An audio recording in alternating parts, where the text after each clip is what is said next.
Hello viewers, welcome to 3R classes. घटना चक्र इतिहास पूर्वावलोकन की सीरीज हम लोग कर रहे थे। टॉपिक चल रहा था हमारा गवर्नर जनरल एवं वायसराय। इससे पहले हम इसके नोट्स और 80 क्वेश्चन को सॉल्व कर चुके हैं। आगे की क्लास को कंटिन्यू करेंगे। क्लास शुरू करने से पहले आप लोगों से एक छोटी सी रिक्वेस्ट है, अगर वीडियो पसंद आए तो लाइक एंड शेयर करिएगा। चैनल पर नए तो प्लीज़ सब्सक्राइब करिएगा। ये हम मॉडर्न हिस्ट्री को पढ़ रहे हैं। इतने इंपॉर्टेंट क्वेश्चन है कि हर एग्जाम में ज़रूर पूछे जाते हैं। चलिए शुरू करते हैं। आज का पहला सवाल देखेंगे। निम्न में से कौन चतुराईपूर्ण निष्क्रियता की नीति के साथ जुड़ा हुआ है? कल की क्लास में भी हमने ये सवाल देखा था। राइट आंसर हमारा हो जाएगा जॉन लॉरेंस। व्याख्या देखेंगे। चतुराईपूर्ण निष्क्रियता या कुशल आक्रमणीयता की नीति आंग्ल अफगान संबंधों के संदर्भ में एलन बरो के काल से प्रारंभ होकर नॉर्थ ब्रुक के काल तक चलती रही। इस नीति को प्रायः जॉन लॉरेंस के नाम से विशेष रूप से संबंधित किया जाता है, क्योंकि उसके वायसराय काल 1864-1869 ईस्वी में इस नीति का अनुसरण करने का स्पष्ट अवसर मिला और इस नीति की रूपरेखा स्पष्ट रूप से निश्चित की गई। अगला सवाल देखेंगे। भारत में अंग्रेजों के समय में प्रथम जनगणना हुई थी। भारत में अंग्रेजों के समय पहली जनगणना जो हुई थी वो मेयो के काल में हुई थी, लेकिन जो नियमित जनगणना होती है यानी 10 सालों पे जो हमारे यहाँ पे जनगणना होती है वो रिपन के कार्यकाल में हुई थी। अभी भी हम लोग 142 करोड़ की जनसंख्या को पार कर चुके हैं, जो कि चीन की जनसंख्या से भी ज़्यादा हम लोग हो चुके हैं। इसको भी याद रखना है। ये हमारे लिए अच्छी बात नहीं है, गर्व का विषय नहीं है, दुख का ही विषय है ये, क्योंकि ज़्यादा जनसंख्या और हमारे पास इतने रहने के ये संसाधन भी हमारे पास उपलब्ध नहीं है। आगे आने वाले टाइम के लिए बहुत ही परेशानी क्रिएट करेगा ये। चलिए हम आगे बात करेंगे। भारत में अंग्रेजों के समय में प्रथम जनगणना मेयो के काल में 1869 से 1872 इसका टाइम पीरियड था मेयो का। इसके काल में 1872 ईस्वी में प्रारंभ हुई, किंतु रिपन के काल में नियमित जनगणना, नियमित मतलब जो दशकीय जनसंख्या की जनगणना होती है, वो 1881 में शुरू हुई थी। वे कौन व्यक्ति था जिसने भारत में पहली बार जनसंख्या की जनगणना करवाई थी? ये मेयो था 1872 में।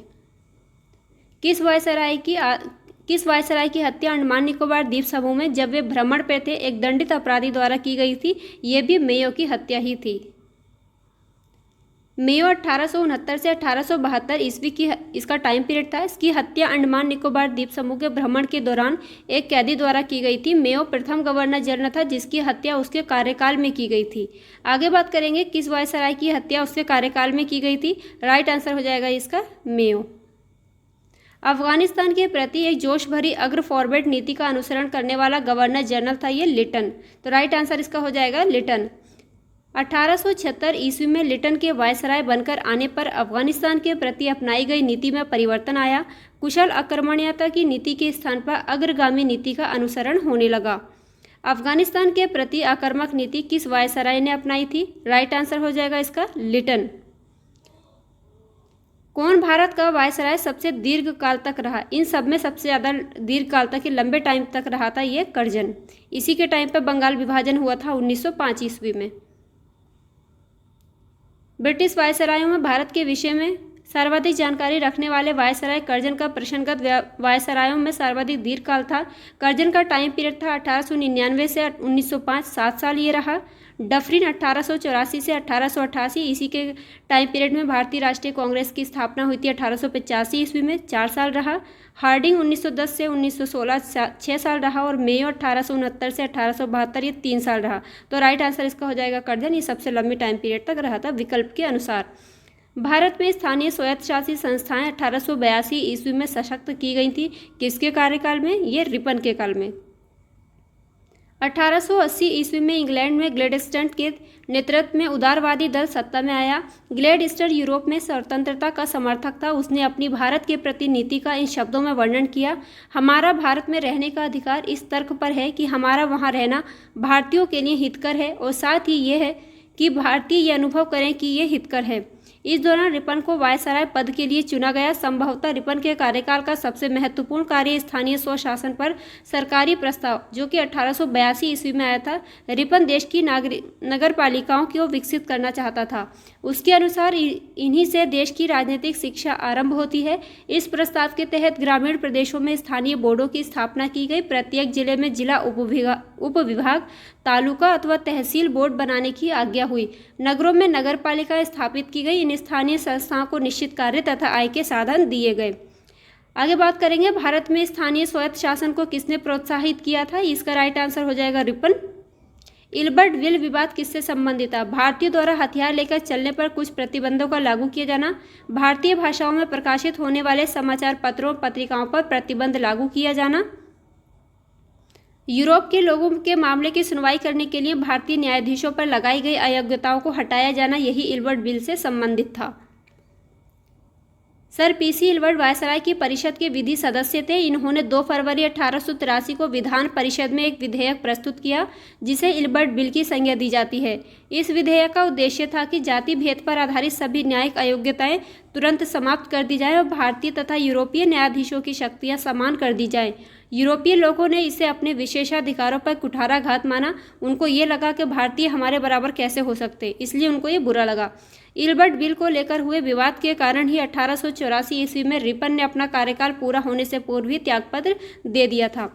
किसकी पदावधि में महिलाओं तथा बच्चों की कार्यावधि के घंटों को सीमित करने तथा स्थानीय शासन को आवश्यक नियम बनाने के लिए प्राधिकृत करने के लिए प्रथम फैक्ट्री अधिनियम का अभिग्रहण हुआ था। ये भी किसके टाइम पीरियड में हुआ था? ये रिपन के कार्यकाल में हुआ था। रिपन को उदारवादी वायसराय भी कहा जाता है क्योंकि इसने भारतीयों के लिए बहुत कुछ किया था और ब्रिटिश वायसराय को मुकाबले में।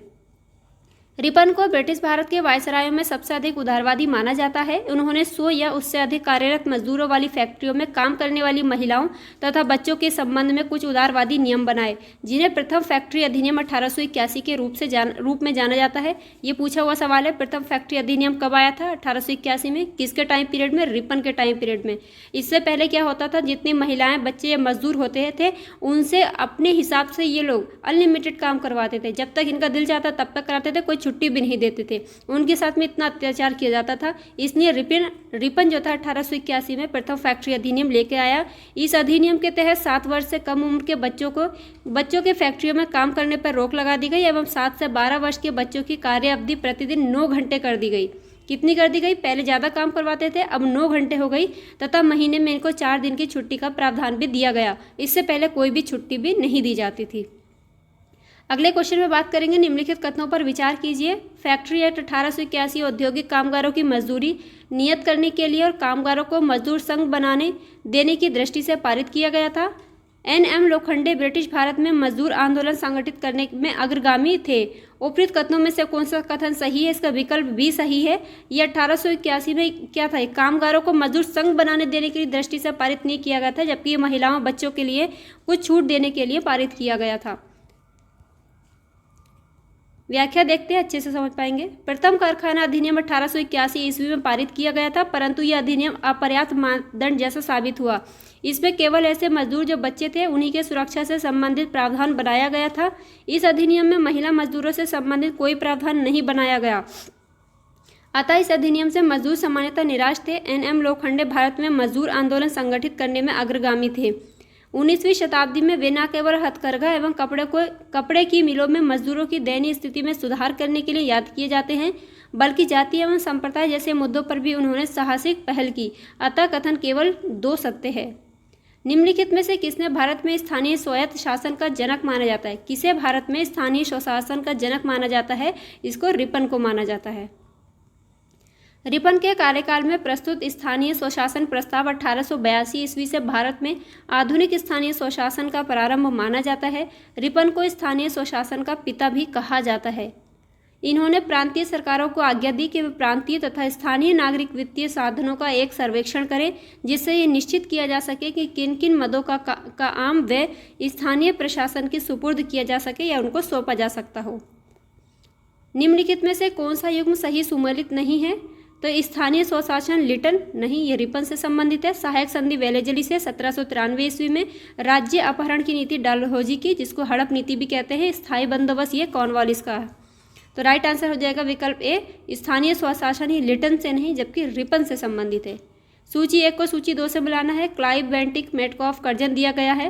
कर्जन के टाइम पीरियड में क्या होता? बंगाल विभाजन 1905 में हुआ था। मेटकॉफ के टाइम में क्या होता? प्रेस से प्रतिबंध हटाया गया था।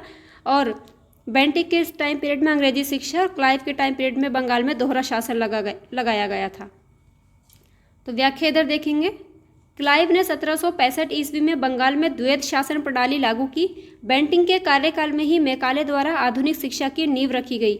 अपने प्रस्तावों में मैकाले की योजना ये थी कि एक ऐसा वर्ग बनाया जाए जो रंग तथा रक्त से तो भारतीय हो, परंतु प्रवृत्ति, नैतिकता, बुद्धि से अंग्रेज हो। ये क्या चाहते थे? ऐसा वर्ग हो जो खून और रंग से भारतीय हो, लेकिन उनकी सोच, उनकी जो समझ है, प्रवृत्ति है, नैतिकता, वो सारी कैसी हो? अंग्रेजी हो, अंग्रेजों के समान हो।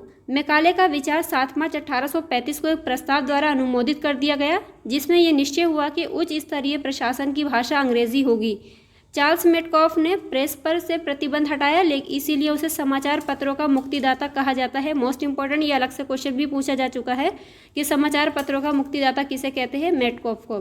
कर्जन के काल में 1905 में बंगाल का विभाजन हुआ था, जो कि हमारे लिए बहुत ही दर्दनाक साबित हुआ बाद में जाके। सूची 1 को सूची 2 से मिलाना। डलहौजी, विलियम बेंटिक, रिपन और कर्जन। डलहौजी के टाइम पीरियड में क्या आया था? ये व्यपगत का सिद्धांत है। बेंटिक 1829 में राजा राम मोहन राय के प्रयासों से सती प्रथा का अंत किया था।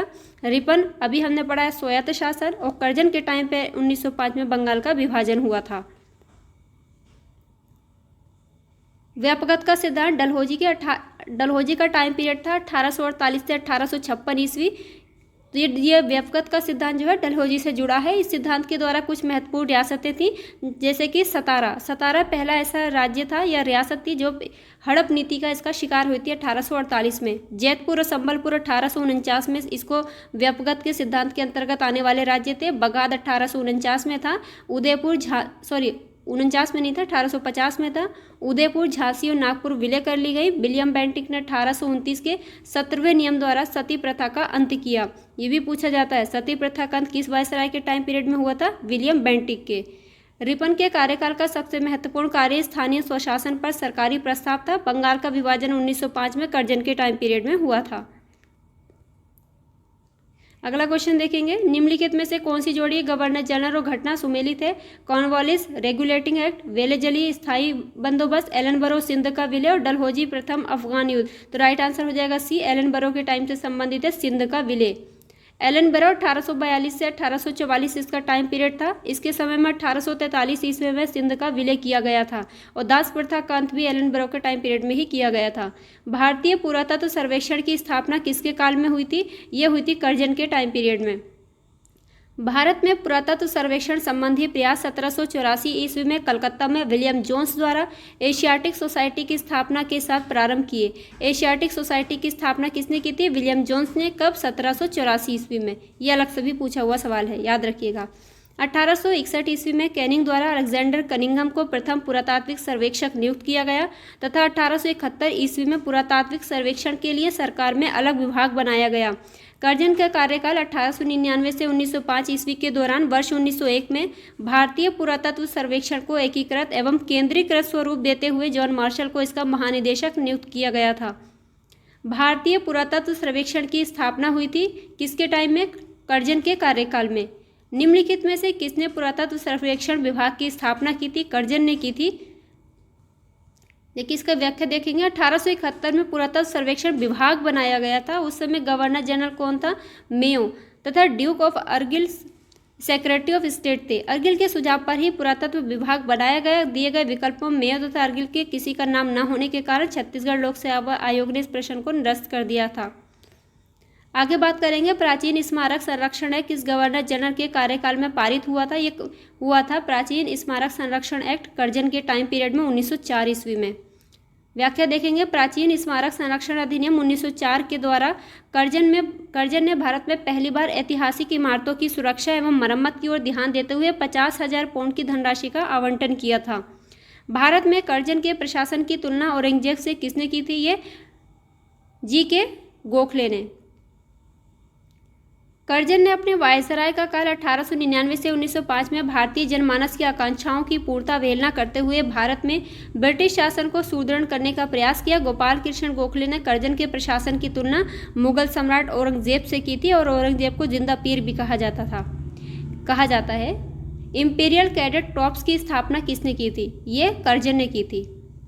कर्जन ने वर्ष 1901 में इंपीरियल कैडेट कॉर्प्स की स्थापना की। इसका उद्देश्य देशी नरेशों के राजकुमारों एवं सामंतों के पुत्रों को सैनिक शिक्षा का प्रबंध करना था। अब पूछ लेगा, यहाँ से एक नया सवाल बन सकता है, इंपीरियल कैडेट कॉर्प्स की स्थापना किस उद्देश्य के साथ की गई थी? तो सैनिक शिक्षा का प्रबंध करने के लिए। किसने शुरू की थी? कर्जन ने। कब? 1901 में। भारत में ब्रिटिश साम्राज्य के दौरान निम्नलिखित वायसराय पर विचार कीजिए। कर्जन, चेम्सफोर्ड, हार्डिंग और इरविन। उपयुक्त की पदावधियों का सही कालानुक्रम लगाना है, हमको इनको अरेंज करना है, पहले कौन आया और बाद में कौन आया। कर्जन का टाइम पीरियड था 1899 से 1905, हार्डिंग था 1910 से लेकर के 1916, इसी के टाइम में है 1911 में घोषणा हुई थी कि कोलकाता, अब जो हमारे भारत की राजधानी होगी वो कोलकाता से दिल्ली शिफ्ट हो जाएगी। चेम्सफोर्ड 1916 से 1921, असहयोग आंदोलन जो हुआ था चेम्सफोर्ड के टाइम पीरियड में हुआ था, और जो हमारा 1919 में जलियांवाला बाग हत्याकांड हुआ था ये सारे इसी के टाइम में थे, याद रखिएगा चेम्सफोर्ड। इरविन समझौता जो हुआ था इसी के टाइम में हुआ था, इसका टाइम था 1926 से लेकर के 1931। गाइज मिलेंगे अगली क्लास में आगे के क्वेश्चंस के साथ, तब तक के लिए अपना ख्याल रखिए, पढ़ते रहिए। वीडियो पसंद आए तो लाइक एंड शेयर जरूर करिएगा, कामयाबी जरूर मिलेगी। क्वेश्चन इंपॉर्टेंट लग रहे हैं, बार बार इनका रिवीजन करिए, आपके एग्जाम में कहीं ना कहीं जरूर टकराएंगे। इसी उम्मीद के साथ पढ़ते रहिए। बाय।